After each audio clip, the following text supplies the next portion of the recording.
আপোনালোকে সকলোৱে হয়তো মন কৰিছে, বহুতে মন কৰা নাই, লাহে লাহে লাহে এটা সময়ৰ অন্তৰে অন্তৰে আমাৰ গুৰুজনাক মহাপুৰুষ শ্ৰীমন্ত শংকৰদেৱক বিভিন্ন সময়ত আক্ৰমণ কৰিছে, তুচ্ছ তাচ্ছিল্য কৰিছে, বিভিন্ন ধৰণেৰে তেওঁৰ মান মৰ্যাদা, তেওঁৰ যিটো সত্তাৰ লগত অসমীয়া জাতি সত্তাৰ জাতীয়তাবাদৰ ভেটি জড়িত হৈ আছে। যেনেকৈ স্বৰ্গদেউ চাওলুং চুকাফাৰ চিন্তা আদৰ্শৰ লগত অসমীয়া জাতীয়তাবাদৰ বৰ ভেটি আৰু জাতীয়তাবাদ নিৰ্মাণৰ মূল কথা চাবি কথা জড়িত হৈ আছে, তেনেকৈ মহাপুৰুষ শ্ৰীমন্ত শংকৰদেৱৰ আদৰ্শ চিন্তাৰ ওপৰতো অসমীয়া জাতীয়তাবাদৰ সৌধ নিৰ্মাণ হৈছে।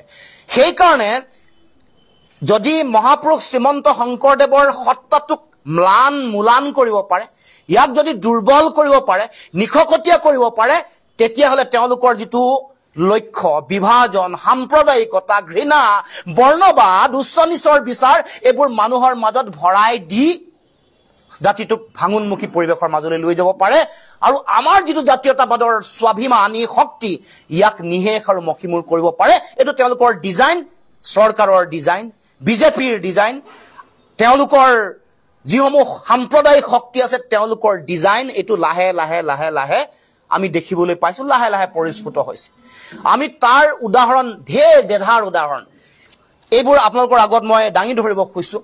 আপোনালোকে জানে যে শংকৰদেৱৰ এই ব্যক্তিত্ব সত্তাক আক্ৰমণ কৰিবৰ কাৰণে কেতিয়াবা মহাপুৰুষ শ্ৰীমন্ত শংকৰদেৱক বাবা শংকৰদেৱ বুলি কোৱা হৈছে, কেতিয়াবা শংকৰদেৱ কোনো জাতিৰ জনক জগতগুৰু নাছিল, মহাপুৰুষ নাছিল, তেওঁ এগৰাকী খেলুৱৈ, সাঁতোৰবিদ, মল্লযোদ্ধা আছিল বুলি কোৱা হৈছে।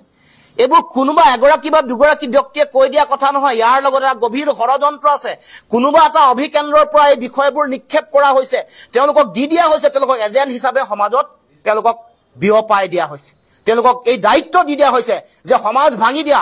মাজুলী এতিয়া সত্ৰীয়া সংস্কৃতিৰ প্ৰাণকেন্দ্ৰ, ইয়াতো মাজুলীও এতিয়া বৰ্ণবাদী সেই সময়ৰ শংকৰদেৱৰ আদৰ্শ চিন্তাৰ প্ৰতি প্ৰচণ্ড ভাবুকি প্ৰত্যাহ্বান নমাই আনি তাৰ মৰ্যাদা লাঘৱ কৰিবৰ কাৰণে পৰিকল্পিতভাৱে সেই আদৰ্শক নাইকিয়া কৰিবৰ কাৰণে মাজুলীকো আক্ৰমণৰ লক্ষ্য কৰি লৈছে। মাজুলীক মূল এটা আধাৰ প্লেটফৰ্ম হিচাপে তেওঁলোকে ব্যৱহাৰ কৰিবলৈ চিন্তা চৰ্চা কৰিছে। আনকি আমি জানিলে দুখ লাগে, লজ্জা অনুভৱ হয়, অসমৰ মুখ্যমন্ত্ৰীও এই কথাটোত জড়িত হোৱা আৰম্ভ আমি দেখিবলৈ পাইছোঁ। মুখ্যমন্ত্ৰীয়ে শংকৰদেৱৰ গোটেই মানুহগৰাকীৰ সত্তাটোক নাইকিয়া কৰিবৰ কাৰণে হঠাৎ এদিন কৈ দিলে যে বোলে তেওঁ বাহিৰৰ পৰা আহিছিল। তেওঁ ক'ৰ পৰা আহিছিল? মূল যদি বিচাৰি যায়, শিপা বিচাৰি যায়, মুখ্যমন্ত্ৰীকো সুধিছোঁ যে শংকৰদেৱক এনেকৈ আক্ৰমণ কৰাৰ মূল লক্ষ্যটো কি? লক্ষ্যটো তেওঁৰ সত্তাটোক যাতে ম্লান কৰিব পাৰে, ম্লান কৰিব পাৰে। এই লক্ষ্য মই কেনেকে নাইকিয়া কৰিবৰ কাৰণে কেনেকে কুটকৌশল আৰু ষড়যন্ত্ৰ চলিছে এটা এটাকে কনচিকুৱেঞ্চেছ মই কৈ আছোঁ, এটা এটা উদাহৰণ। তাৰ পাছত আপোনালোকে চাব যে 30 মে 2018 চনত সেই সময়ত মন্ত্ৰী হিমন্ত বিশ্ব শৰ্মা ডাঙৰীয়াই নাৰায়ণপুৰলৈ গৈ শ্ৰীমন্ত শংকৰদেৱ সংঘৰ অধিৱেশনৰ থলীত গৈ ক'লে যে মহাপুৰুষ শংকৰদেৱ মাধৱদেৱে হিন্দুত্ববাদৰ প্ৰচাৰ আৰু প্ৰসাৰ কৰিছিল। এয়া বক্তব্য। চাৰিওফালে ইয়াৰ বিৰোধিতা হ'ল, ইয়াৰ সকলোৱে এই গোটেই কথা বতৰাবোৰৰ বিৰোধিতা কৰি ইয়াৰ এই সম্পৰ্কত বিভিন্ন মানুহে বক্তব্য আগবঢ়ালে। তাৰ লগে লগে এই যে বৰ্ণবাদী আগ্ৰাসনটো চলি আছে, বৰ্ণবাদৰ পোষকতা কৰিছে, মনুবাদৰ চিন্তা মানুহৰ মাজত শিপাই দিব খুজিছে, মুখ্যমন্ত্ৰীয়ে খুদ এটা পোষ্ট দিয়া আমি দেখিবলৈ পালোঁ। শ্ৰীমদ ভাগৱত গীতাৰ 8দশ অধ্যায়ৰ সন্ন্যাস যোগ তাৰ যিটো 44 নম্বৰ শ্লোক যিটো এইটো কোট কৰি ব্যাখ্যা দিলে আৰু মুখ্যমন্ত্ৰীয়ে নিজেও ওপৰত লিখি দিলে। মুখ্যমন্ত্ৰীয়ে এই বিষয়ত লিখি দিছে, লিখি দিয়া কি বুলি লিখিছে তেওঁ যে এইটো অকল শ্লোকটো দি দিলে মানুহৰ ক'ব লগা কথা নাছিল।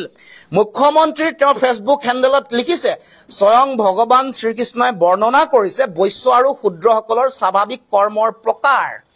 তাৰ মানে শূদ্ৰসকল আৰু বৈশ্যসকলৰ প্ৰতি বৰ্ণবাদী চিন্তাৰ বহিঃপ্ৰকাশ মুখ্যমন্ত্ৰীৰ মুখত প্ৰকাশিত হৈছে। তাত তেওঁ কৈছে যে কি কৈছে, কৃষি কৰ্ম, গো পালন, বাণিজ্য এইসমূহ হৈছে বৈশ্যৰ স্বভাৱজাত তথা স্বাভাৱিক কৰ্ম আৰু ব্ৰাহ্মণ, ক্ষত্ৰিয়, বৈশ্য এই তিনি বৰ্ণক শুশ্ৰূষা কৰাটোৱে হৈছে শূদ্ৰৰ স্বাভাৱিক কাম।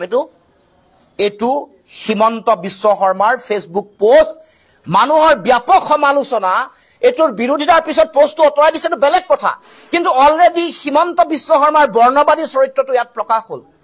তাতকৈ ভয়ানক আৰু ডাঙৰ কথাটো ক'বলৈ গৈছোঁ, আপোনালোকক তাৰ তথ্য দিব খুজিছোঁ যে শ্ৰীমন্ত শংকৰদেৱৰ নামত শংকৰদেৱ বঁটা ঘোষণা কৰা হৈছিল। কেবিনেটৰ সিদ্ধান্ত হৈছে শ্ৰেষ্ঠ অসামৰিক অসমৰ বঁটা, সৰ্বোচ্চ অসমৰ অসামৰিক বঁটা, যিটো 1986 চনত অসম আন্দোলনৰ পিছত 85ত অসম গণ পৰিষদে চৰকাৰ গঠন কৰাৰ পিছত প্ৰফুল্ল মহন্তই মুখ্যমন্ত্ৰীৰ দায়িত্ব লৈ প্ৰতি বছৰে বছৰে এই বঁটা দিম বুলি সিদ্ধান্ত গ্ৰহণ কৰিলে।